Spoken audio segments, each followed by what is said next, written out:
बाबत आपण बघताय 10च्या बातम्या एबीपी माझावर. बुलेटिनच्या सुरुवातीला बातमी येते विधान परिषद रणधुमाळी संदर्भात. गेल्या अनेक दिवसांपासून उद्धव ठाकरेंच्या उमेदवारीबाबत रंगलेल्या चर्चांना अखेर आज पूर्णविराम मिळालाय. या निवडणुकीसाठी शिवसेनेच्या पक्षाकडनं ठाकरेंकडनं अंबादास दानवेंच्या नावाची अधिकृत घोषणा झालेली आहे. मात्र उद्धव ठाकरेंनीच पुन्हा एकदा निवडणूक लढवावी ही काँग्रेस आणि शरद पवारांच्या पक्षाची आग्रही भूमिका होती. त्यामुळे दानवेंचं नाव पुढे आलं. त्यामुळे काँग्रेसने मग आक्रमक भूमिका घेतली. मित्रपक्षांना याविषयी अंधारात ठेवण्यात आल्याचा सूर काँग्रेसने आळवला. त्यामुळे महाविकास आघाडीत राजकीय हेवेदावे सुरू झाल्याचं पाहायला मिळतं.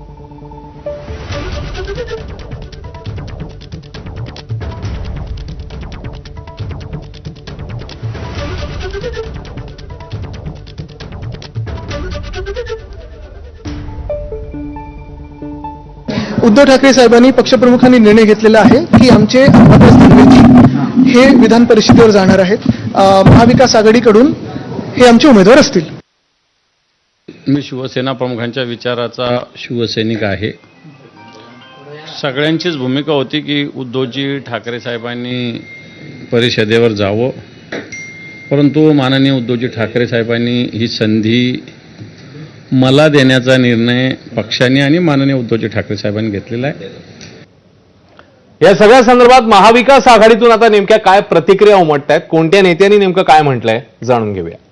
आज जे शिवसेनेने उद्धव बाळासाहेब ठाकरे पक्षाने जी उमेदवारी जाहीर केली त्या संदर्भात आमच्याबरोबर कुठलीही चर्चा झालेली नाही. दिल्लीतल्या हायकमांडशी आमचंही बोलणं झालंय. जागा उद्धव ठाकरे साहेब निवृत्त झाले, पंचही झाले काही लोक, पण राज्याचे माजी मुख्यमंत्री निवृत्त झाले. सगळ्यांचा आग्रह होता उद्धव साहेबांनीच लढावं. उद्धव साहेबांचा आग्रह होता नाही मी उमेदवार दे, त्याला तुम्ही पाठिंबा द्या महाविकास आघाडी म्हणून.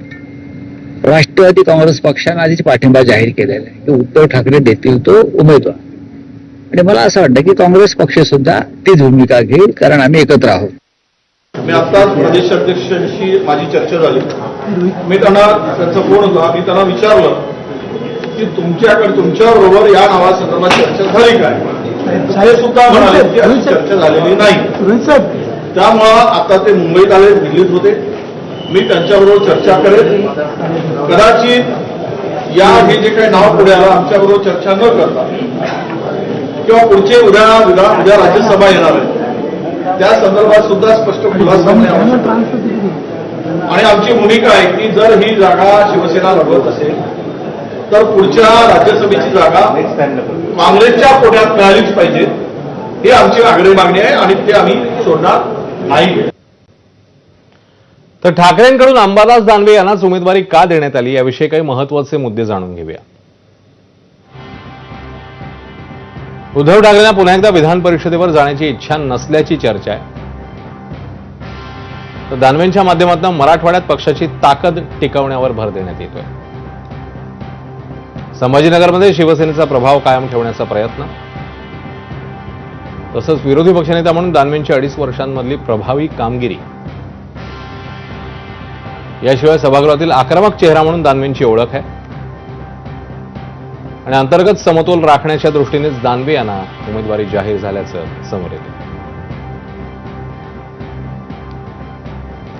ठाकरेंच्या शिवसेनेचे नेते अनिल परब या संदर्भात काय म्हणतायत बघूया.